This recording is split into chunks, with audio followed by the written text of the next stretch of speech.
होगा। जय गुरुदेव।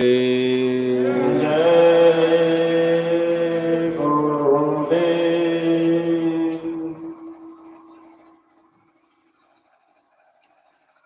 परम पूज्य स्वामी जी महाराज, हमारी संस्था के प्रमुख, संस्था अध्यक्ष, वक्त के सदगुरु पूज्य हुजूर महाराज जी आज के इस सत्संग समारोह में भाग ले रहे सभी सम्मानित सत्संग धर्म प्रेमी भाई बहनों, प्यारे बच्चों, आज आपके इस गांव में जिला झांसी उत्तर प्रदेश जय गुरुदेव धर्म प्रचारक संस्था मथुरा की तरफ से धर्म और अध्यात्म का सार्वभौमिक शाश्वत सनातन संदेश होने जा रहा। धर्म और अध्यात्म क्या होता है, इस मार्ग और रास्ते पर चलने से, इसका ज्ञान और बोध प्राप्त करने से हमारा आपका कितना बड़ा लाभ फायदा होगा। हमारे आपके मानव जीवन में धर्म और अध्यात्म का कितना बड़ा महत्व है, इन सारी चीज़ों को जानने समझने के लिए आज हम सभी लोग यहाँ इकट्ठे हुए हैं। इस संसार में जन्म लेकर हम इंसान और मनुष्य दो तरह की ज्ञान विद्या प्राप्त करते हैं। एक ज्ञान और विद्या को भौतिक विद्या, जिसको जड़ विद्या, अपरा विद्या, बौद्धिक यानी इंटेलेक्चुअल कहा जाता। ये हमारे आपके शरीर की रक्षा में काम आता।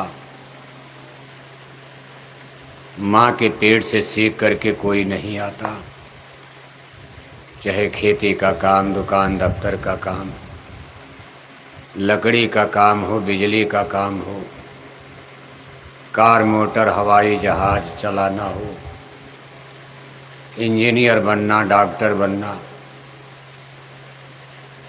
हम सब लोग यहीं सीखते पढ़ते हैं। जैसे जैसे उम्र बढ़ती जाती, बच्चे बच्चियां स्कूल कॉलेज यूनिवर्सिटी में जाकर अपनी क्षमतानुसार इस ज्ञान विद्या बोध को प्राप्त करते हैं और ये हमारे आपके जीवन के भरण पोषण में, शरीर के रख रखाव में, रोटी कपड़ा मकान, इन दुनियावी कामों काम आता। दूसरी विद्या है जिसको आध्यात्मिक विद्या, अध्यात्मवाद, जिसको चेतन विद्या यानी परा विद्या कहा जाता। इसको साइंस ऑफ सोल स्पिरिचुअलिज्म, अध्यात्मवाद कहा जाता।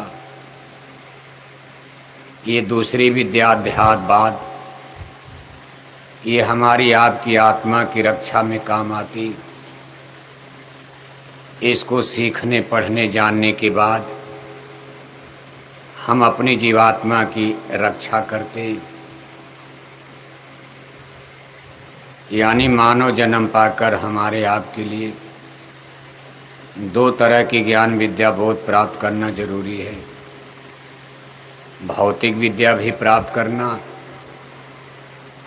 और आध्यात्मिक विद्या का भी ज्ञान जरूरी है। शरीर की भी आपको रक्षा करना और अपनी आत्मा की भी आपको रक्षा करनी है। हमारे जितने स्पिरिचुअल पर्सन्स, जितनी दुनिया में आध्यात्मिक महापुरुष, संत महात्मा फकीर पैगंबर औलिया, उनके जितने स्पिरिचुअल लिटरेचर्स आध्यात्मिक ग्रंथ और किताबें हम आप पढ़ते हैं, सबने इस बात का जिक्र किया है कि हमको आपको अपनी आत्मा की रक्षा के बारे में भी चिंतन करते रहना चाहिए, क्योंकि ये जीवन एक न एक दिन आपका नष्ट हो जाएगा। अगर हम आप केवल शरीर की रक्षा में ही जीवन भर लगे रह गए, इसको बढ़िया बढ़िया कपड़ा पहनाना, बढ़िया बढ़िया भोजन कराना, बढ़िया बढ़िया इसके लिए घर मकान कोठी हवेली बनाना, फिर भी आपका बुढ़ापा आ जाएगा। आप कितनों डॉक्टर के पास बुढ़ापे में जाओ, जवान नहीं बन पाओगे।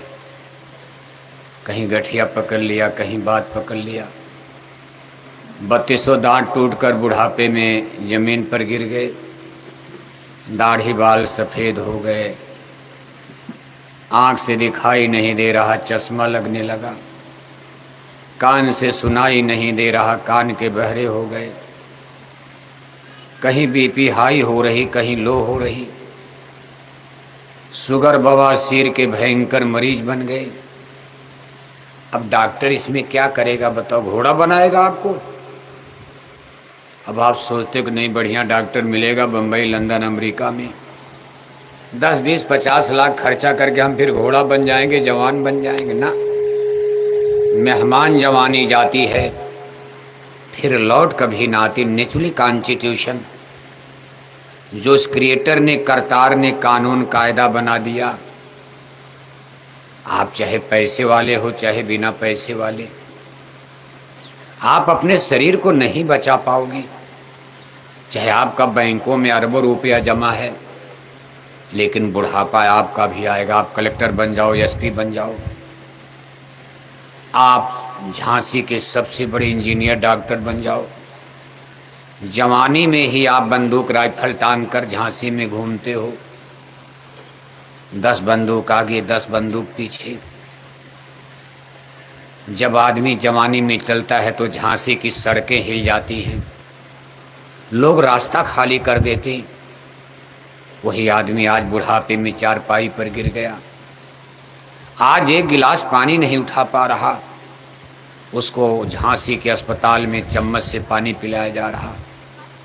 जिसकी कभी झांसी में तूती बोलती थी, अरे तो बुंदेला देश है,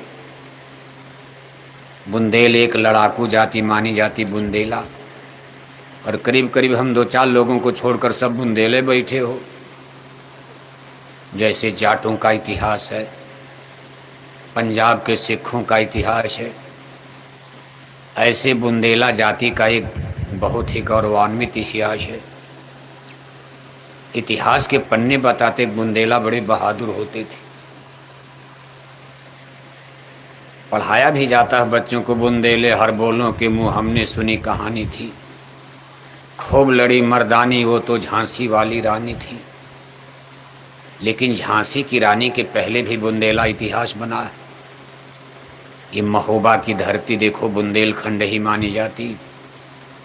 महाराजा छत्रसाल का छतरपुर भी बुंदेलखंड, अब तो मध्य प्रदेश में चला गया। अब फिर मांग हो रही कि हमारा बुंदेला अलग कर दो, हमारा एक बुंदेला मुख्यमंत्री बनेगा, हमारा इतिहास धरोहर कायम रहेगी। हम लोग बचपन में सुनते थे, तब तो हम यहाँ आए नहीं थे, लेकिन सुने जाता था कि बुंदेलखंड में एक प्रचलन है कि साइकिल भले नहीं है, आदमी पैदल जा रहा, लेकिन कंधे पर बंदूक जरूर रहती है। आज नहीं, आज के 40-50 साल पहले जब हम लोग छोटे छोटे थे, लोग कहते थे कि उत्तर प्रदेश में बुंदेला वो धरती है, बुंदेलखंड, कि घर में साइकिल नहीं है, कभी कभी पैर में जूता चप्पल भी नहीं है, लेकिन कंधे पर बंदूक लटकती बुंदेलखंड है ये। कितने राजा कितने रानी आज इस बुंदेलखंड में पैदा हुए, लेकिन जन्म और मरण के कानून ने सबको घसीट दिया। मौत की शहजादी ने किसी को नहीं छोड़ा। कहा एक राजा था एक रानी, और मर गए राजा मर गए रानी, हो गई खत्म। ये पूरी झांसी की जमीन सारे जंगल पहाड़ एक आदमी के हुआ करते थे, लेकिन वो लोग भी छोड़ करके चले गए। कितनी मेहनत से झांसी का किला बना होगा, सोचो आप। झांसी का किला कोई आज का बना है? जब क्रेन और मशीनें नहीं थी, इतने ऊंचे पर्वत पहाड़ पर देख करके हैरानी होती। आज हम लोगों को 5 किलो पत्थर उठाना कठिन है। एक एक कुंतल का ये पत्थर उठाकर इतना पहाड़ ऊंचे किले पर बना डाला। वो लोग कितने प्रतापी थे, बहादुर थे, वीर थे, और बनाने में कितना पैसा, कितनी मेहनत लगी होगी। आज तो झांसी का किला वीरान हो गया, लेकिन तब उसमें हीरा पन्ना, सोना चांदी, दीवारों पर सोने चांदी के पत्थर लगे होते थे, चमचम चमकता था। बिजली न भी रहे तब भी रात में कमरे में प्रकाश रहता था, हीरा लगे होते थे। लेकिन आज ये सब देखो जर्जर हो गया। झांसी के किले में जाओ, सांप बिच्छू उसमें अंडा दे रहा है, चिड़िया पक्षी घोंसला बनाए बैठे। झांसी के किले, ये बुंदेलों की राजधानी तो बाद में बनी अंग्रेजों की, ब्रिटानिया हुकूमत में। उसके पहले बुंदेलों की राजधानी ओरछा थी, बेतवा नदी के किनारे। भारत के हिंदू नरेशों ने ओरछा का किला आज भी देखो बरकरार है, लेकिन मुसलमानी राज में, मुगलों के राज में उसका पतन हो गया। हिंदू नरेशों को मुसलमानों ने, मुगलों ने पराजित कर दिया शाहजहां औरंगजेब के ज़माने में। उसी समय ओरछा में किले का पतन होता, इस पर मुसलमानों का कब्जा हो गया। तब बुंदेलों की राजधानी झांसी चली गई थी। अंग्रेजों के ज़माने में झांसी का भी पतन हो गया। ग्वालियर के पास महारानी लक्ष्मीबाई शहीद हो गई। उनको मार पीट करके अंग्रेजों ने ग्वालियर पर कब्जा कर लिया, झांसी पर कब्जा कर लिया किला। लेकिन कुल मिलाकर बुंदेला का इतिहास, ओरछा के किले के पहले का भी इतिहास है। इसको बहादुर कौम माना जाता हो। बुंदेल माने बुंदेला ब्राह्मण, बुंदेला ठाकुर, बुंदेला यादव, बुंदेला पटेल, बुंदेला कुशवाहा, यानी यहाँ जितने लोग रहते इस एरिया में, जातियाँ तो अलग अलग इनमें भी हैं, सब उसी तरह जैसे और हिंदू जातियाँ, लेकिन सबको मिलाकर बुंदेला कहा जाता। आल्हा उदल का इतिहास देखो उस जमाने का, खैर तो पुरानी बात है। महोबा भी बुंदेला में रहता तो पूरा भारत कांपता था थर थर। दिल्ली के सम्राट पृथ्वीराज चौहान भी झंडे झुका दिए थे बेतवा की लड़ाई में। लेकिन कुल मिलाकर के क्या ये लोग बहुत लाभ में रहे? किले महल के लिए, राजपाट के लिए लड़ते पिड़ते मर गए। कहा एक राजा था, एक रानी, और मर गए राजा, मर गए रानी, हो गई खत्म। सबके किस्से कहानी खत्म हो गए। ये राजा महाराजा लड़ते भिड़ते जंगल पहाड़ किले महल के लिए, अपनी आत्मा के लिए कुछ नहीं कर पाए। और अगर अपनी आत्मा के लिए हम कुछ न कर पाए, इसी तरह जमीन जायदाद, रुपए पैसे, गद्दी कुर्सी की लड़ाई झगड़े में आप भी लड़ते हो। आपकी छोटी लड़ाई है, भाई से लड़ाई है, राजाओं की राजा से लड़ाई है, जहाँ तक उनका राजपाट उसके आगे बढ़ाना चाहते, और आपकी भाई से लड़ाई जहाँ खेत की मेड़ है। आप कहते हो भाई में 1 फुट हमारा ज़्यादा मेड़ बढ़ जाए। सब लोग यही बार्डरे की लड़ाई। आप कहोगे हमारा खेत 1 फुट ज़्यादा हो जाए, भाई से झगड़ा करोगे। कोई बड़ा आदमी है, बड़े से लड़ेगा, छोटा छोटे से लड़ेगा। सास बहू का झगड़ा तिजोरी, अलमारी, कुंजी, चाबी के लिए। बहू और सास का भी झगड़ा चलता, झगड़ा है। बहू कहती है भगवान जल्दी बुढ़िया मर जाती, हम तुरंत घर में प्रधानमंत्री बन जाते, अलमारी, तिजोरी, चाबी, कुंजी, मालिकाना हमको मिल जाता। इस बुढ़िया के जिंदा रहने से लाभ क्या? टट्टी उठाओ, पेशाब उठाओ। अब बुढ़िया चल नहीं पाती, चारपाई पर टट्टी पेशाब। रोज गर्मी में अब उसकी बीपी हाई हो रही, डॉक्टर के पास झांसी ले चलो, आधी रात को चिंता हो गई, हार्ट अटैक आ गया। अब बहू कहती कि सब पैसा तो बुढ़िया खर्च कर रही है। ऊपर से झंझट है, टट्टी उठाओ, पेशाब उठाओ, भोजन दो, पानी दो, हे भगवान जल्दी बुढ़िया मर जाती, काम खत्म हो जाता। तो सबके अपने अपने झगड़े हैं, हम कोई झगड़े से बचे नहीं, चाहे गरीब हो चाहे अमीर हो। कभी कभी पति और पत्नी के झगड़े में सबकी समस्या अलग अलग, राजाओं की समस्या बड़ी, हमारी आपकी भी समस्या, झंझट उतना है। भारत पाकिस्तान की लड़ाई हो गई, प्रधानमंत्री को रात भर नींद नहीं आ रही, कहीं पाकिस्तान दिल्ली पर कब्जा न कर ले। भाई भाई की लड़ाई हो गई तो रात भर भाई को भी नींद नहीं आ रही। बस दिक्कत उतने है। सास बहू का झगड़ा हो गया, रात में सास बहू को भी नींद नहीं आ रही, बदले की भावना में दोनों जल रही, भाई इसको डाउन करना, हमारा झंडा ऊंचा हो जाए इसका नीचा हो जाए। हिंदू मुसलमान का झगड़ा हो गया, उनको भी नींद नहीं आ रही। हिंदू कहते हमारा झंडा ऊंचा हो जाए, मुसलमान झंडा झुकाने को तैयार नहीं है। वो कहते हैं ठीक है, आज आप पलटे और पुलिस के बल पर कूद रहे हो शासन सत्ता, जरा शासन सत्ता बदलें तो हम बताते हैं। मुसलमान भी दाव लगाए बैठे हैं, जरा ये गद्दी कुर्सी दिल्ली लखनऊ की बदल जाने दो। और सही है, गद्दी तो बदलती रहती, कोई जरूरी कि कई आदमी प्रधानमंत्री मुख्यमंत्री रहेगा। क्या ये सब संघर्ष हमारे आपके जीवन में लाभकारी हैं? धर्म और अध्यात्म इन सब रगड़े झगड़े से आपको निकालना चाहता कि भाई आप थोड़े दिन के लिए यहाँ झांसी में आए हो, अपने पूर्वजों का इतिहास पढ़ो। लड़ते पिटते कटते मरते वो लोग चले गए, और आज वो आत्माएं कहाँ होगी? इसी झगड़े झंझट में, दुनिया के बवालबाजी में वो लोग अपनी आत्मा के बारे में कुछ नहीं सोच पाए।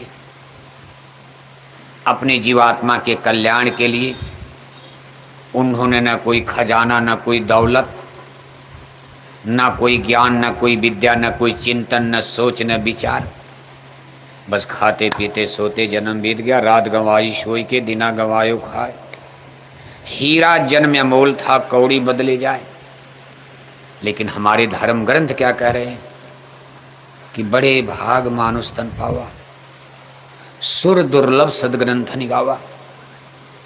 चूंकि यहाँ सब लोग हिंदू बैठे हो, हिंदुज में हिंदू धर्म को मानने वाले बैठे हो, इसमें कोई मुसलमान सिख ईसाई नहीं है। हिंदू उसी को कहा जाता जो रामायण गीता से प्यार करता है। हिंदू घर में जन्म है, और अगर कोई रामायण गीता को नहीं मान रहा तो हिंदू नहीं है। सही परिभाषा है। जो रामायण और गीता को न माने उसको हिंदू नहीं कहा जा सकता।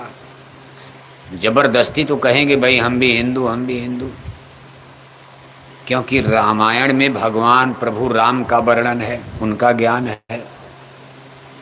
श्रीमद् भागवत गीता में योगेश्वर श्री कृष्ण की गाथा है, ज्ञान है, विद्या है। रामायण और गीता, राम और कृष्ण, ये हिंदू धर्म के सूरज की तरह आज भी चमक रहे हैं।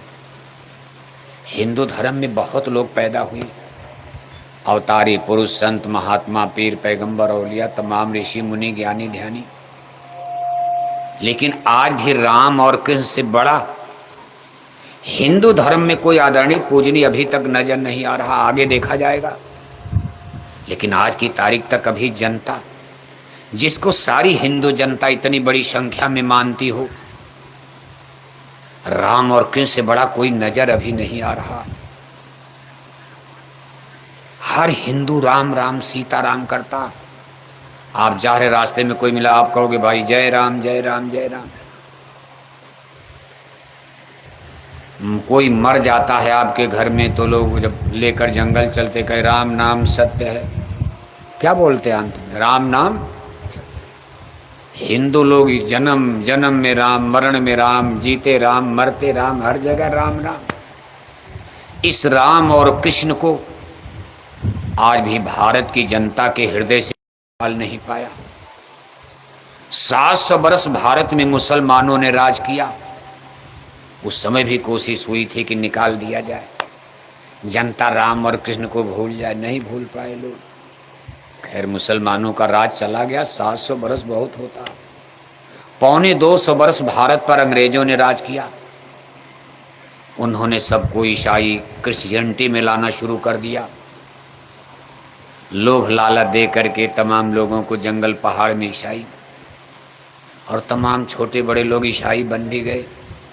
लेकिन पौने 200 वर्ष अंग्रेजों के राज के बाद भी राम और कृष्ण नहीं निकल पाए।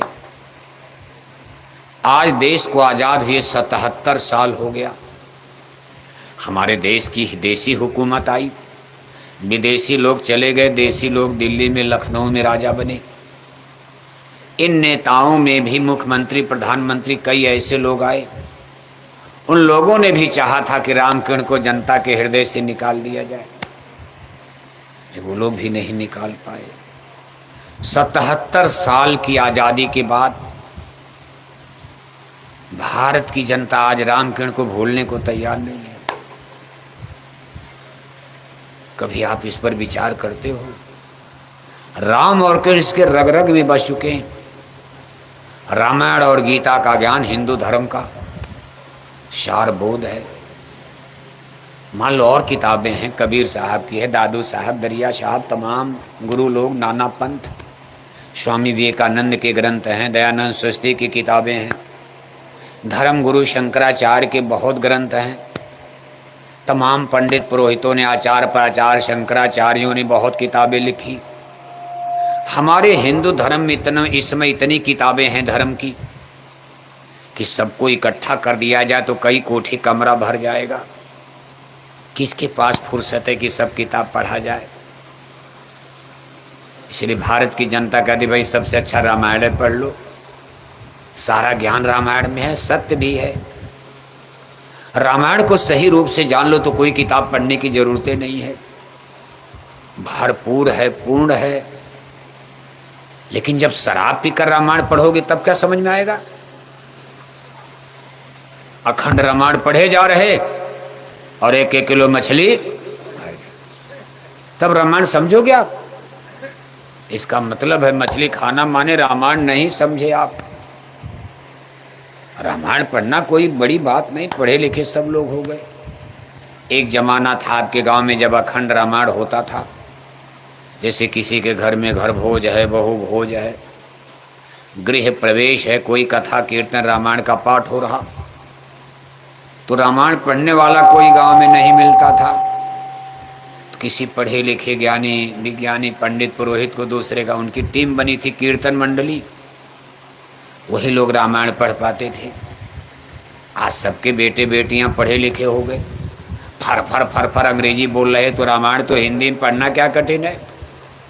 बच्चे बच्चियां अंग्रेजी बोल रहे फर फर फर फर, अब उनके लिए हिंदी में लिखी रामायण पढ़ना क्या कठिन है। बस 2-4 बच्चे मिलकर ही रात भर रामायण पढ़ते, कहा भाई अखंड रामायण हो गई। रात भर ये हिंदू लोग रामायण पढ़ के पटक देते। पूछा गया क्या हो गया, तो कहते हैं कि अखंड रामायण हो गई। क्या हो गई? अखंड रामायण। और शाम को बैठकर उसी घर में ये हिंदू लोग मछली खाते, अंडे खाते हो, शराब पीते हो। इसका मतलब है कि रामायण नहीं समझ पाए। किताब का पन्ना पलटने से कोई ज्ञानी हो जाएगा? अंग्रेजी की किताब आपको दे दी जाए, रोज अंग्रेजी का पन्ना पलटो, जब तक टीचर ट्यूटर मास्टर नहीं मिलेगा तब तक किताबों का ज्ञान मिलने वाला नहीं। किताबें तो सही है, किताबों में थोड़ी बहुत गलती हो सकती, मान लो छापने छुपने में, किताबों को मशीनों ने छापा है, हो सकता छापने छुप में, प्रिंट जिसको कहते हो, लिखने पढ़ने छापने में कुछ गलती हो सकती। लेकिन जब मास्टर मिलेगा तो आपको सही ज्ञान देगा, वो बताएगा भाई देखो किताब में ये लाइन गलत है, इसको मत याद करना, इस पर मत जाना, ये गलत छप गया है। इसी तरह से जितने धर्म ग्रंथ रामायण गीता वेद भागवत, अरे प्यास लगे तो जाके पी लेना, 2 घंटा प्यास बर्दाश्त को, कोई मर थोड़ो न जाओगे आप। और कोई पानी वानी मत पिलाना, कोई शादी ब्याह में थोड़ो ना आए हो आप। अरे सत्संग सुनने आए, कुछ तपस्या करो। देखो सुबह से पूड़ी परेठा सब बन रहा, अभी थोड़ी देर में भंडारा चलेगा। नवरात्रि में लोग 9 दिन तपस्या करते, 2 घंटा नहीं, तब तक पानी पीने लगे आप। आधी बात उसी में भटक जाएगी। क्या समझो क्या पढ़ाया जा रहा, क्या बताया जा रहा। अपना ध्यान इधर रखो, मन बुद्धि चित्त का कंसंट्रेशन। मास्टर पढ़ा रहा, विद्यार्थी सुरती मल रहा हो तो क्या समझ में आएगा क्या पढ़ाया गया। तो देखो आप रामायण में क्या लिखा। भगवान श्री रामचंद्र जी का संदेश है रामायण में। कहा एक बार रघुनाथ बुलाए, रघुनाथ माने भगवान राम। एक बार रघुनाथ बुलाए, गुरुद्वारपुर वासिन सब आए। आए गुरुद्वारपुर सज्जन, बोले बचन भगत भव भंजन। कहा जब रावण को मार करके धर्म के अपना कर दिए, राम राज आ गया, जनता को सुखी है, कोई कष्ट नहीं, अल्प मृत्यु न कौन्यो पीरा, सब कुछ प्रदान कर दिया, रोटी कपड़ा मकान। मांगे बारी देह जल रामचंद्र के राज, प्रगति गिरिन विविध मन खानी, जगदा तमा भूप जग जानी। सागर निज मर्यादा रहें, दारें रतन तटन न लहें, फूलें फलें सदा तरुकानन, रहें एक संग गज पंचानन। बैर न कर काहू सन कोई, राम प्रताप विषमता खोई। दैहिक दैविक भौतिक तापा, राम राज ने कबहू व्यापा। अल्प मृत्यु ने कौन्यू पीरा, सब सुंदर सब निरु शरीरा। ऐसा राम राज ला दिया प्रभु राम ने कि जवानी में कोई नहीं, माँ बाप के सामने कोई मरता नहीं था। पहले माँ बाप मरते थे, बेटा बेटी बाद में मरते थे। ऐसा नहीं कि माँ बाप जिंदा तब तक बेटे मर गया। अल्प मृत्यु, छोटी उम्र में कोई नहीं मरता था। यानी राम राज में अकाल मौत नहीं होती थी, आश्चर्य होता। अब हम लोग सोचते भाई ये होता होगा, ऐसा कैसे हो जाएगा, लेकिन राम राज में लिखा है। लेकिन सारा सुख सारा वैभव, जनता को कोई तकलीफ नहीं, सब सुखी हैं। सुख संपन्न सदा रही धरनी, चारों तरफ से धरती सुख संपन्न से भरपूर है। लेकिन भगवान राम का अंतिम संदेश होने जा रहा। कहा सारी जनता को बुलाया, सब तो नहीं आएंगे, सब लोग कहाँ आएंगे। कुछ जनता आ गई, इसमें गांव के किसान भी आ गए, मजदूर भी आ गए, गुरु लोग भी आ गए, ज्ञानी पुरुष भी आ गए, द्विज लोग भी आ गए, ब्राह्मण पुरुष भी आ गए, पंडित पुरोहित भी आ गए। सारी सभा बैठ गई, उनका सत्संग हो रहा। भगवान राम अयोध्या वासियों को सत्संग सुना रहे हैं और उनका सत्संग आज भी रामायण में लिखा। अब भगवान राम से बड़ा सत्संग कौन सुना सकता, बताओ आप। भगवान राम का सत्संग अगर आज आप सब लोग सुन लिए होते तो हम लोगों को ये बोरा पहन करके तपस्या करने की क्या जरूरत थी। लेकिन आप भगवान राम का सत्संग समझ नहीं पाए। भगवान राम क्या सुना रहे हैं। कहा बोले बचन भगत भव भय भंजन। भक्तों के डर को निर्भय करने वाले भगवान वचन बोल रहे हैं। और पहले तो अपील किया, नहीं अनीत नहीं कछ प्रपताई, सुनो करो जो तुम्हें सुहाई। कहा मैं कोई अनीत की बात नहीं बोलूंगा। अगर कोई चीज आपको अटपट लग रही कि भाई गलत बोल गए, मालूम मैं तो कोशिश करूंगा कि कोई गलत शब्द ना निकले। लेकिन अगर आपको लग रहा कि नहीं ये गलत बोल रहे हैं तो मोहि बरजो भय बिसराई। डरना मत कि मैं राजा हूं, मेरा हाथ पकड़ लेना और कमेंट करना कि महाराज यहां आप गलत बोल रहे हैं। कहा नहीं अनीत नहीं कछ प्रपताई, सुनो करो जो तुम्हें सुहाई। जो अनीति कछु भाखों भाई, तो मैं भर जो भय बिसराई।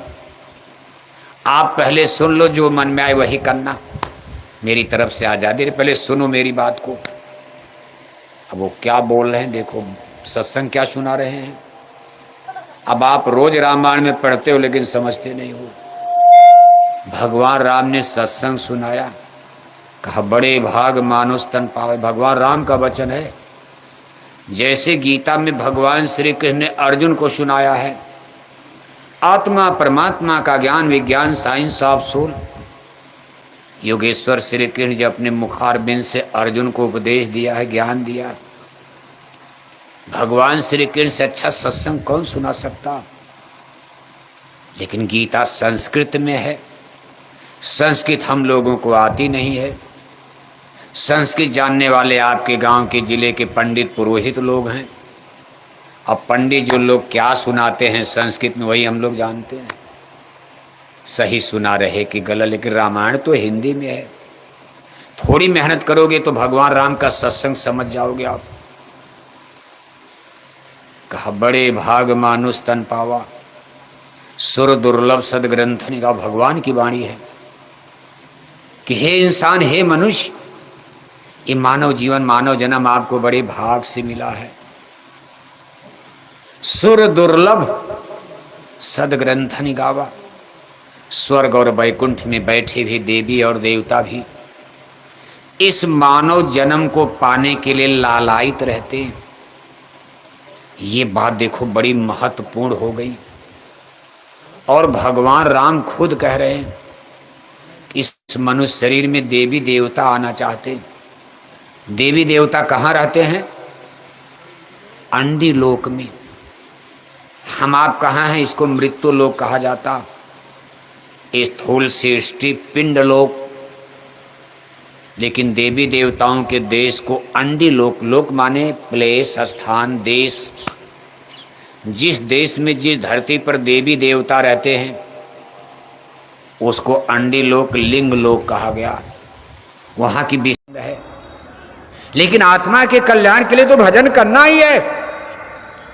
का हनुमंत विपत प्रभ सोई, जब लो सुमिरन भजन न हुई। यही विद बिन हर भजन खगेशा, जाय न जीवन केर कलेशा। इसलिए कहीं अटक भटक मत जाना कि महाराज जी से भी नहीं मिलेंगे, हमारा क्या लेना देना। कुटिया में नहीं जाएंगे, सड़क के उस पार कितने लोग नहीं जाते। कहते बस मंदिर में पूजा कर लेंगे, प्रसाद चढ़ा देंगे, भाई हम मथुरा जाते, बस नाम हो जाएगा। धोखा खा जाओगे, भारी दोष लगेगा, अपना परमार्थ नष्ट कर लोगे। पूज महाराज जी से भी मिलो, वक्त के सदगुरु हैं। और सत्संग सुनो दरगाह में बैठ कर 2-3 दिन, आपकी बुद्धि खुल जाएगी, दिमाग फट जाएगा। अभी आपने सत्संग सुना कहाँ? सुनाने लगे, सुना तो नहीं, सुनाना ही शुरू कर दिया। चलो ठीक है, शाकाहारी धर्म का सुनाओ सब लोग, हाथ जोड़कर विनय हमारी, हो जाएं सब शाकाहारी। यहां तक तो सुनाने का आर्डर है, आदेश है। लेकिन सतलोक का गाना गाने लगे और अपने कुछ नहीं पता। राम गलत, कृष्ण गलत, ये गलत, तो गलत, गांव में झगड़ा भी करा दिया। इसलिए पहले सुनने की आदत डालो। आप सुनो, स्कूल इसीलिए लगता। सत्संग महिमा है अति भारी, पर कोई जीव मिले अधिकारी। सत्संग की बहुत बड़ी महिमा। सत्संग के द्वारा ही ज्ञान होगा, बोध होगा। अध्यात्मवाद के गूढ़ से गूढ़ रहस्य को, जन्म मरण की अबूझ पहेली को आप सत्संग में ही बैठ करके सुनोगे, समझोगे, जानोगे, एक एक कड़ी खुलेगी। साथ ही साथ सत्संग में मन की काई भी धुलती। ये चीज देखो आश्चर्यजनक लगती। मान लो सत्संग में बताया जाएगा, ज्ञान होगा, जानकारी होगी, लेकिन मन की भी सफाई सत्संग में होती है। जैसे पानी और साबुन से कपड़े का मैल जाता, ऐसे हमारे मन, बुद्धि, चित्त की सफाई होती है। भी संतों की वाणी कह रही कि सत्संग जल जो कोई पावे, मैल आई सब कट कट जावे। सठ सुधरें सत्संगति पाई। ये चीज आश्चर्य में डालती। वे हम बैठे हैं सत्संग में, कोई कौन सी ऐसी बरसात और साबुन गिर रहा कि हमारा मन साफ हो जाएगा। लेकिन यही गजब का विज्ञान है। जब आप वक्त के सदगुरु की दरगाह में जाओगे, सत्संग कोई कथा कीर्तन नहीं होता। कहा सत्संग किसको कहत हैं, वह भी तुम सुन लो। सत्य नाम सत्पुरुष का जहां कीर्तन हो। जहाँ अमर देश सतलोक की वाणी, कीर्तन माने आवाज, वाणी, साउंड, शब्द, जहाँ वो अमृत की किरणें बरसती। भले आपको बीन बांसुरी न सुनाई दे, भले आपको घंटा संग नहीं सुनाई दे रहा, लेकिन उसमें से अमृत की फुहार संतों के दरबार में जब आप सत्संग में बैठते तो अमृत की किरणें बरसती। ये अमृत की किरणों की बरसात आपके मन और बुद्धि को धोती हैं, निर्मल करती। एक तो नाम जब प्रकट होगा तब तो प्रत्यक्ष हो जाता। ज्यों ही नाम हृदय पड़ा भया पाप का नाश, मानो चिनगी आग की पड़ी पुरानी घास। ये नाम तो देखो यहाँ प्रकट होगा जब प्रत्यक्ष में आवाज़ सुनाई देगी, लेकिन मान लो अभी नहीं सुनाई दे रही। इसके लिए सत्संग बहुत बड़ा सहारा है। अंदर में घंटा संग, बीन, बांसुरी, बंसी कुछ नहीं सुनाई दे रहा। मधुर मधुर गरजई घनघोरा, प्रिया हीन डर पई मन मोरा। बादलों की गरज मृदंग कुछ नहीं, लेकिन सत्संग में महापुरुषों के वचन सुनाई दे रहे हैं। इन वचनों से अमृत झलता और ये आपके मन बुद्धि को कुछ न कुछ धो देता।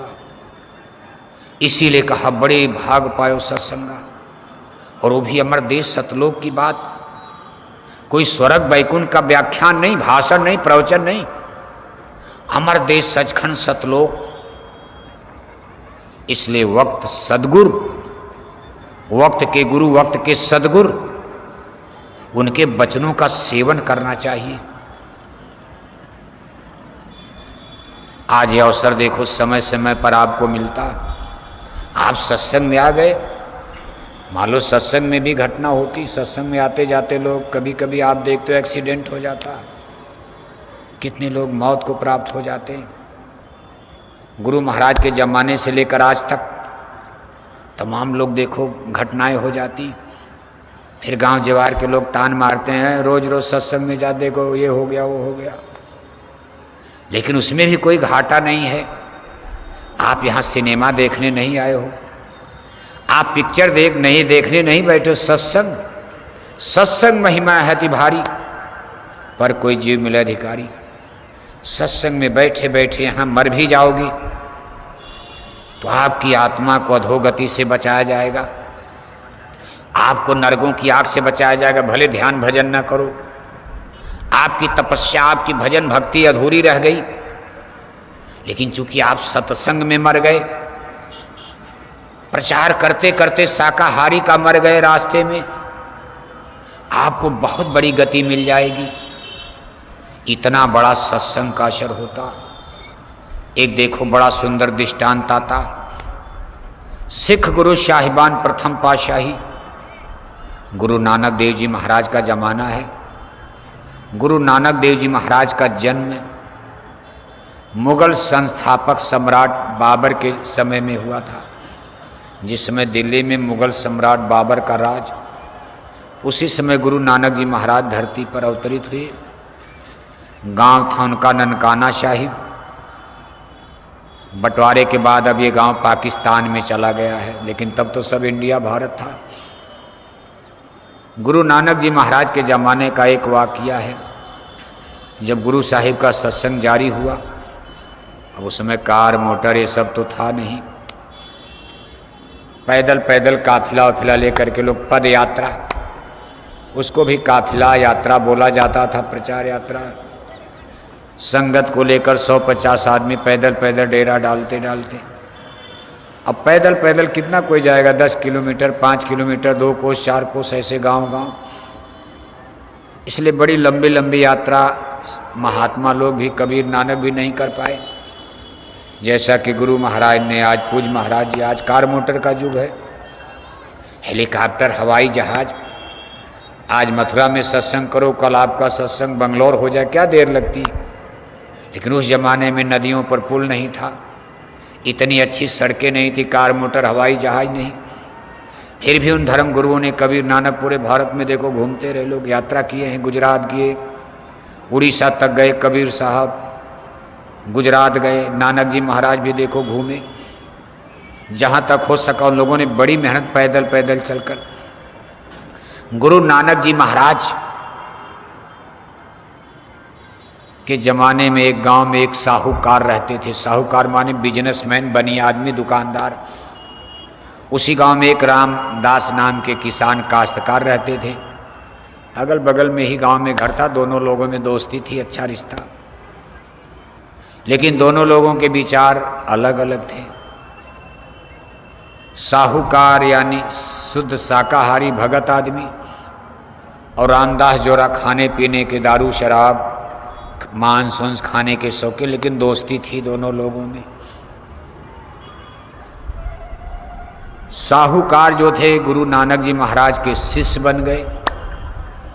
रामदास को भी प्रेरित करते थे कि रामदास अब जो किया सो किया, बाप भी शाकाहारी बन जाओ, भगवान का भजन करो, गुरु से रास्ता लेकर।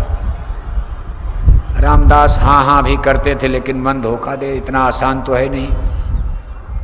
एक बार गुरु नानक जी महाराज अपना काफिला लेकर उनके गांव के बगल में ही डेरा डाल दिए। सत्संग शुरू हो गया। साहूकार ने सुना कि भाई गुरु साहिब तो यहीं आ गए। उन्होंने अपने मित्र रामदास से कहा, मित्र अपने आंगन में गंगा बह रही, देखो घर में ही गुरु महाराज यहीं आ गए, चलो। शाम को खूब ट्रेंड किया, सुनाया, जैसे आप अपने घर वालों को, रिश्तेदारों को 6 महीना से समझा रहे, अब की चलना है, अब की चलना, हाँ हाँ हाँ हाँ। और जब बस आकर के खड़ी हो गई तो कहा, ना भाई हम नहीं जा पाएंगे। आवत शरत कठिनाई, राम कृपा भी न्याय न जाई। रामदास को शाम को बैठाकर आधा घंटा ट्रेन किया कि भाई कल हम लोग दोनों लोग गुरु जी के सत्संग में चलेंगे। रामदास ने कहा बिल्कुल पक्का। सुबह दोनों लोग नहाए वहाए, भोजन वोजन करके तैयार हुए। दोनों साथी देखो सत्संग की तरफ निकल पड़े, उस गांव की तरफ जहां गुरु जी का सत्संग। समय से निकले, समय से पहुंच भी जाते, लेकिन रास्ते में एक वेश्या का घर पड़ता था। बड़ी सुंदर उसकी कोठी हवेली थी वेश्या, और उस वेश्या के यहाँ रामदास का आना जाना। अब शराबी कबाबी आदमी थे, तो वेश्या के यहाँ भी आना जाना। जब रामदास उस वेश्या की कोठी पर पहुंची तो वेश्या ऊपर से देख रही है। रामदास ने जब वेश्या को देखा तो उनका मन चलायमान हो गया, आकर्षित हो गया। रामदास ने कहा, मित्र अब आप सत्संग में जाओ, मैं तो इधर जा रहा। साहूकार ने कहा, मित्र नरक में जा रहे हो? अरे सत्संग में चलो, सत्संग में सुख शांति भरो है। रामदास ने कहा, जाओ तुम सुख शांति लो, स्वर्ग भोगो, मैं तो इधर चला। वेश्या सुंदर थी, रामदास उससे पहले से आना जाना। संजोग से वेश्या सामने कोठी से देख लिया।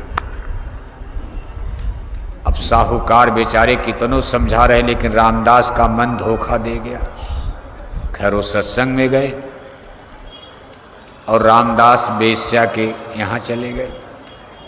शाम को फिर दोनों मित्र मिले। साहूकार ने कहा, मित्र बड़ा सुंदर सत्संग हुआ, गुरु महाराज ने बड़ी दया कृपा लुटाई, आपको भी चलना चाहिए था। रामदास ने कहा, अच्छा मित्र कल मैं भी कोशिश करूंगा, एक बार आपकी बात मान ली जाए। अगले दिन देखो फिर तैयार होकर चले। फिर वेश्या सामने आ गई। रामदास का मन फिर धोखा दे दिया। कहा, मित्र मेरा मन लाचार है, मुझे वेश्या का आकर्षण खींच रहा, सत्संग वत्संग अच्छा नहीं लगता, हमको यहीं जाने दो। चाहे हमको स्वर्ग जाना हो चाहे नरक जाना, लेकिन जाने दो। अब जबरदस्ती कोई सत्संग में ले जाएगा, बताओ आप। खींच लिया माया ने। ऐसे करते करते कई दिन इसी तरह दोनों लोग निकलते थे, लेकिन रास्ता अलग हो जाता था। रामदास सत्संग में जा ही नहीं पाए, वेश्या सामने आती थी, उसके आकर्षण पर मोहित होकर के वहीं रुक जाते थे। वेश्या से हास परिहास रास विलास करके घर लौटते थे। दोनों मित्र फिर मिलते थे। आज देखो आखिरी दिन आ गया। राम साहूकार ने कहा, मित्र आज तो भोजन भंडारा प्रसादी है, आज इस गांव से गुरुजी विदा ले लेंगे, अंतिम दिन आज भंडारा चलेगा, आज का दिन महत्वपूर्ण है, आज हमारे साथ जरूर चलना। रामदास ने कहा, चलो आज आखिरी जरूर चलूंगा। लेकिन जब अगले दिन गए, वहां गए तो फिर वही स्थिति आ गई। जाते जाते रामदास ने कहा, मित्र तुम इतने दिन सत्संग सुने, मैं इतने दिन वेश्या के कोठे पर गया, आज शाम को हम दोनों लोग समीक्षा करेंगे कि तुमको सत्संग में क्या मिला और हमको क्या मिला। शाम को दोनों लोगों की समीक्षा की जाएगी, कौन घाटे में है कौन लाभ में है। तो साहूकार ने कहा, भाई सत्संग में क्या घाटा, घाटे में तो तुम ही हो। तो रामदास ने कहा, ऐसे जवानी नहीं, शाम को लौट करके आओ तो बैठ करके बात की जाएगी, जाओ, हम आज भी सत्संग में नहीं जाएंगे, लेकिन जल्दी लौटना। अब साहूकार तो गए सत्संग में, इधर रामदास वेश्या के कोठे पर। संजोग से आज वेश्या कहीं चली गई थी, वेश्या कोठे पर नहीं थी, उसका कोई प्रोग्राम था, कहीं चली गई। रामदास बेचारे पछताने लगे, कहा वो सत्संग में भी नहीं गए, वेश्या भी नहीं मिली, अच्छा चलो घर चलते हैं। घर आकर के लौट करके और दरवाजे के सामने बैठ करके अपने मित्र साहूकार का इंतजार करे कि आने दो भाई, जरा चर्चा किया जाएगा। उस दिन कुछ पानी बरस गया था, जमीन गीली थी, जैसे आप कहीं बैठते हो तो जमीन ऐसे खुरेदने लगते हो किसी की इंतजारी में, ऐसे हाथ से मिट्टी हटाना। तो रामदास के हाथ में एक लकड़ी थी, उससे ऐसे जमीन को खुरच रहे थे, जमीन गीली थी, पानी बरसा था, और अपने मित्र साहूकार के आने का इंतजार कर रहे थे। जब उन्होंने मिट्टी हटाई, थोड़ी सी मिट्टी हटी, एक उनको बर्तन मिला, बर्तन दिखाई दिया जमीन में गड़ा हुआ। रामदास ने जल्दी जल्दी खोदा तो लोहे का बर्तन घड़ा था, उसके ढक्कन को हटाया तो उसमें एक सोने की असरफी, बाकी सब कोयला। सोचा नीचे और असरफी होगी, पूरे घड़े को उलट दिया तो सब कोयले के टुकड़े मिले, लेकिन एक सोने की असरफी मिल गई। फिर भी रामदास को खुशी हो गई, कहा आज कम से कम अपने मित्र को ये मैं असरफी दिखाऊंगा कि तुम हमको पापी कहते हो। तुम कह रहे थे कि वेश्या के कोठे पर जाकर मैं पाप कर रहा, और मैं इतने दिन वेश्या के कोठे पर गया, देखो एक असरफी पा लिया, एक असरफी मिल गई। भगवान मेरे ऊपर कितना खुश हैं, तुम हमको पापी कहते हो, मुझको सोने की असरफी मिल गई। और तुम इतने दिन सत्संग में गए, तुमको क्या मिला, तुम भी कुछ दिखाओ। अब देखो ये अपने मन में सोच रहे, उधर साहूकार बेचारे, चूंकि सत्संग का अंतिम दिन था, भोजन भंडारी प्रसाद, तो थोड़ा विलंब हो गया, दिन डूबने लगा। तो साहूकार ने सोचा, सेठ जी ने सोचा कि मित्र रामदास इंतजार कर रहे होंगे, और चूंकि अंधेरा होने जा रहा तो जल्दी जल्दी जंगल का रास्ता, जल्दी जल्दी चलने लगे। तब तो पैरों में जूते चप्पल भी नहीं थे। थोड़ा सा झटके में एक बहुत बड़ा कांटा, बहुत बड़ा कांटा सेठ जी के पैरों में धंस गया, और इतना जबरदस्त कांटा कि निकाल रहे उसी में टूट गया। दर्द में का खून बह रहा, दर्द के मारे अब चीख रहे, चिल्ला रहे, लंगड़े लंगड़े लंगड़े लंगड़े खून गिर रहा। अब वहाँ कहाँ डॉक्टर मरहम पट्टी करने वाले जंगल में मिलेंगे। कराहते हुए जब पहुँचे तो रामदास तो पहले से इंतजार करे, कहा मित्र ये क्या, क्यों करा रहे हो, क्यों चीख रहे हो। अरे कहा मित्र देर हो रही थी, सोचा जल्दी जल्दी चलूं, और बहुत बड़ा कांटा चुभ गया। रामदास ने कहा यही सत्संग का महत्व है। इसी सत्संग की तुम बड़ाई करते थे, अपने गुरु की सत्संग की। इतना दिन सत्संग सुनने के बाद फल क्या मिला? कांटा। सत्संग ने, गुरु ने तुमको दुख ही तो दिया, और मुझे देख तब अपने असर भी दिखा दिया। कहा तुम हमको कह रहे थे कि तुम पाप कर रहे हो रोज रोज, और ये पाप कर्म जिसको तुम पाप कर्म कहते हो, ईश्वर ने, भगवान ने मुझे सोने की असरफी दे दिया। देख मेरी गरीबी दूर हो जाएगी, और तुमको इतने दिन सत्संग सुनने के बाद ये कांटे का दर्द मिला, दुख मिला, कष्ट मिला। सत्संग ने तुमको दुख दिया, जिसको तुम पुण्य कह रहे थे, अच्छा कर्म, और जिसको तुम पाप कर्म कर, उसने मुझको सोने की असरफी दिया। बोलो तुम्हारा सत्संग सही है कि मेरा ये किसका सही है? अब सेठ जी बेचारे खुद सस्पेंस में आ गए, क्या जवाब देंगे बताओ आप?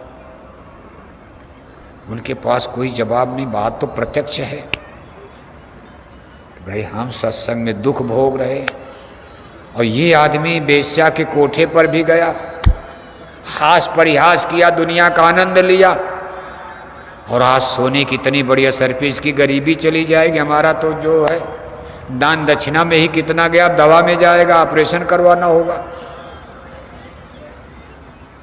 वैसे अपने गुरु पर उनको भरोसा है, लेकिन उत्तर नहीं आ रहा कि हम रामदास को इसका उत्तर क्या समझाएं। लेकिन सेठ जी को अपने गुरु नानक पर इतना भरोसा। कहा भाई रामदास, आपके इस प्रश्न का मेरे पास कोई उत्तर नहीं, मैं निरुत्तर हो गया। लेकिन इतना जरूर है कि चलो गुरु के पास चला जाए। आपकी भी शंका, मुझे भी शंका हो रही, क्या सत्संग यही होता? क्या सत्संग में दुख ही दुख होता कि सत्संग धोखा है? गुरु सदगुरु सत्संग धोखा है, धर्म कर्म। इससे अच्छा तो दुनियादार मजे में है, खाओ पियो मौज उड़ाओ, क्या तमाशा। मैं भी शंका में, चलो गुरु के पास। अभी दूसरे ही गांव में, बहुत दूर नहीं गए। अब देखो रामदास अहंकार में कहा चल तेरे गुरु से भी निपट लूंगा। बताओ, सत्संग सुनने नहीं जा रहे, और गुरु के अपमान करने के लिए रामदास तैयार हो गए। अब संतों का खेल है, कैसे किसको सत्संग में बुलाएंगे। रामदास के मान को भी, चलो भाई अच्छा इसी बहाने एक बहाना बना दिया। रामदास को जाना है गुरु के पास, सदगुरु के पास, सामने उनको हाजिर होना है। कारण एक बन गया। रामदास ने घमंड में कहा चेले को तो मैंने हरा दिया, चल तेरे गुरु से भी निपट लूंगा। क्या जवाब देंगे तेरे गुरु? सीना ताने दोनों लोग गए। सेठ जी ने गुरु नानक जी महाराज के सामने पूरी बात रखा, अपनी भी रख दिया, रामदास की भी रख दिया। गुरु नानक जी महाराज कहने लगे सेठ, पहले तुम्हारी कांटे वाली बताऊं कि पहले इनकी असरफी वाली बताऊं? तो सेठ जी ने कहा गुरु जी पहले इनकी असरफी वाली बता दीजिए कि इन्होंने 7 दिन पाप किया, सोने की असरफी पा गए। मैंने 7 दिन सत्संग सुना, कांटे का दुख भोग रहा, देखिए कितना दर्द हो रहा। गुरु नानक ने कहा सेठ, ये जो रामदास हैं, ये गुजरे जमाने में, पिछले जन्म में बहुत बड़ा दान पुण्य करने वाला आदमी, इसने बहुत दान किया था, धनी मानी आदमी था, दान किया। उस दान के बदले इसको आज इस जन्म में 1 घड़ा सरफी, बैठे बैठे 1 घड़ा सरफी मिलने वाली थी, लेकिन ये बहुत दिन से पाप कर रहा। ये जिस दिन बेश्या के पास जाता था, 1 असरफी कोयला बन जाती थी। एक दिन गया तो 1 असरफी कोयला, दूसरे दिन गया दूसरी असरफी कोयला। ये सोने का घड़ा सोने की असरफी से भरा हुआ घड़ा इसको मिलने वाला था बिना मेहनत के पूर्व जन्म की तपस्या कमाई से। लेकिन ये जिस दिन वेश्या के घर में जाता था पाप करता था, इसके पाप कर्म से एक असरफी कोयला बन जाती थी। आज एक असरफी बची थी, संजोग से वेश्या घर पर नहीं थी। अगर आज वेश्या घर पर आती तो ये भी असरफी कोयला बन गई होती। ये अंतिम दिन गया तो वेश्या घर पर नहीं मिली तो एक असरफी बच गई। इसने पाप कर्म करके अपना बहुत बड़ा नुकसान कर लेने थे। आज ये इलाके का सबसे बड़ा लैंडलॉर्ड, एक घड़ा सोने के असरफी पाने के बाद ये जमींदार लैंडलॉर्ड सामंत बन जाता। इसने पाप कर्म करके अपना नुकसान कर लिया। एक ही असरफी मिली। रामदास ने, सेठ जी ने कहा मेरे कांटे के बारे में बताइए। कहा सेठ तुम पिछले जन्म में एक बादशाह थे, राजा थे, छोटे मोटे राजा, लेकिन तुम बड़े निर्दयी राजा थे। तुमने कितने बच्चे बच्चियों को कत्ल कर दिया, कितने को मारा काटा अपनी तलवार से। इसके बदले में तुमको 7 जन्म तक नरकों की आग में जलना था। ये तुम्हारे खाते में था, लेकिन मैंने सूली का कांटा बना दिया। तूने 7 दिन हमारा सत्संग सुना, 7 दिन में तुम्हारे 7 जन्मों की नरक की पीड़ा को हमने खत्म करके, जहां तुमको नरकों में सूली पर चढ़ना था, कटना था, एक मामूली कांटा सत्संग ने तुम्हारा उद्धार कर दिया। अब तुम्हारा लेना देना खत्म हो जाएगा, तुम पार हो जाओगे, तुम्हारा भजन अब बनेगा, यहीं से तुम्हारा उद्धार शुरू हो जाएगा। तुम नाम कमाई, शब्द कमाई में आगे बढ़ जाओगे। आज तुम्हारे ये पाप कर्म की गिल्टी गल गई, एक कांटे में ही तकलीफ में कम हो गया। इसको कहते हैं सूली का कांटा। अब देखो रामदास ये बात सुनकर चरणों पर गिर गए। अरे कहा गुरु महाराज, हम तो सत्संग को, साधु महात्माओं को हवाई मानते थे, मजाक समझते थे, लेकिन आज आपका दर्शन करके, आपकी वाणी को सुनकर आज हमको पूरा यकीन भरोसा चढ़ो। का हमको भी नामदान दे दीजिए। अब देखो रामदास जिसको बेचारे सेठ जी इतना समझाए नहीं गए, आज वहीं नामदान लिए, सत्संगी बन गए, गुरु नानक के शिष्य बन गए। महापुरुष कैसे कैसे जीवों को पकड़ लेते हैं, ये हम आप कुछ नहीं समझ पाएंगे। बस हमको आपको ड्यूटी है, पूज्य महाराज जी के द्वारा गुरु महाराज आपको अपना आदेश निर्देश दे रहे हैं। मथुरा दरबार का जो हुक्म आदेश, बस कोशिश करो उसी को बजाओ। ध्यान भजन सुमिरन का आदेश तो आपके लिए है ही है, लेकिन वक्त गुरु के द्वारा कुछ वक्त का भी आदेश होता। जो आदेश शायद गुरु महाराज ने आपको न, गुरु महाराज ने आदेश दिया शाकाहारी प्रचार करो, ये आदेश तो गुरु महाराज ने ही दिया, लेकिन शाकाहारी प्रचार कैसे किया जाएगा ये वक्त के गुरु ही तो बताएंगे, पूज्य महाराज जी ही तो बताएंगे आपको क्या करना है, कैसे करना है। उस चीज को मानना चाहिए।